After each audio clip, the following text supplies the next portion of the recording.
Goes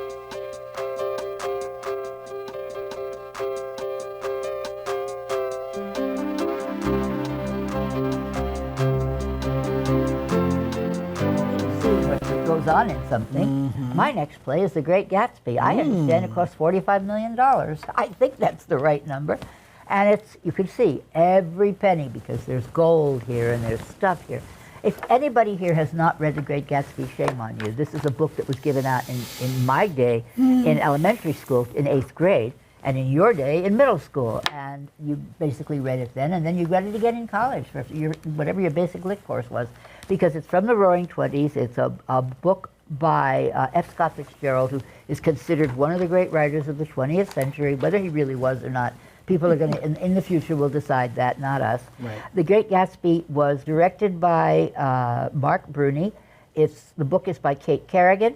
Jason Howland did the music. Nathan Sion did the lyrics. Now, the reason that this is being done is that The Great Gatsby just went into public domain. So there's also another play, not a musical, being put together to come in the fall, off Broadway. This is Jeremy Jordan in the title role. Yes, in the title role. Doesn't come in for the first 20, 25 minutes of the play. Right. That annoyed me. I thought I was seeing an understudy, and I didn't understand why I didn't see Jeremy Jordan. And then Jeremy Jordan appears because he plays Gatsby. Right. Nick was played by Noah J. Ricketts. The play is seen through his eyes, and yes, that's why we don't see Gatsby. No, I know, but I mean, it was a waste of Jeremy Jordan not to have him out there. Okay, fair enough. That's all I meant. I think Jeremy Jordan makes his presence very well known. Yes, he does. Is Jeremy Jordan as I've never seen him, and I was very impressed. Yes, very. He took on the role and he carried it. Stentorian and interior, and because he's suffered so long and he's had to hold everything inside. And he wants the girl. He wants this married woman, Daisy. Who is now married to someone else. She's married to a very wealthy man. So he became even more wealthy than that man. I don't know. They tell us how. It doesn't really matter. There's a Bugatti on stage. We find out at the end. There's a Bugatti on stage. It drives off. Another car comes out and drives this one. Because you have one car in everything, then this one has to have two cars. I mean, it's that kind of, and that's the kind of person he is, too. He's got to have everything, and he's got to have more than everybody else. And then there are secondary characters. In terms of the setting, this is really interesting.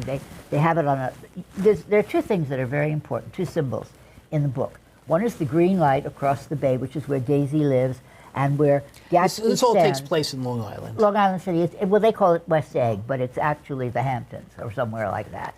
And Daisy is played by Ava Noblesse, straight out of Hadestown. And there are secondary characters as well. There's another married couple who are also having intimacy problems, but they're lower class. Right. And there's Nick's girlfriend or would-be girlfriend, played very nicely by Samantha Pauly. Here's the interesting thing. I confess I have never actually read The Great Gatsby. I was starting to read it before I knew it was going to be a musical on Broadway, and I got about halfway through it. It's that big. I know. Tiny. I've been very busy lately. Yes, I know you have. He's been a busy boy. And I enjoyed it, and what everybody keeps telling me, well, it's not dark enough.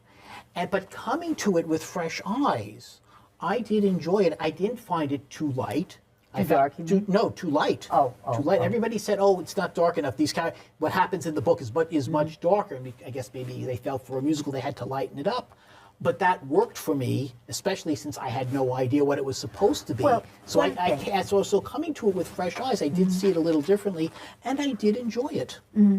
But for example, Meyer Wolfsheim in the book is a much nastier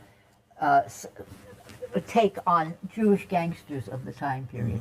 They were very kind to him on stage. I think they were very afraid to take on a Jewish character and show him in bad light at this point. But he was a bad Jewish gangster like Meyer Lansky or somebody like that. He was really a rotten human being. I mean, the guy in the book. There was no such real person. There was a bunch of real people. The symbolism of the two things that are in the book, green light across the bay that Gatsby looks to Daisy for, and then the glasses that come down, they hover over like the eyes of God. They hover over the Wilsons, the mechanic and his wife, and Myrtle Wilson is having an affair with Daisy With Daisy's Buchanan's husband, right? So it gets very. I mean, that's pretty dark. That's dark enough, Yeah. isn't it? Oh, look. Okay. These are not nice people. No. In fact, Nick, again, who was the center of the story, even though it's called He's The Great very Gatsby, innocent. he basically says, you know what, I've had enough of this. I'm going back. Right. I'm going back home. What would you give this? Whew. But not having read the book, you see, it makes a difference because But you shouldn't.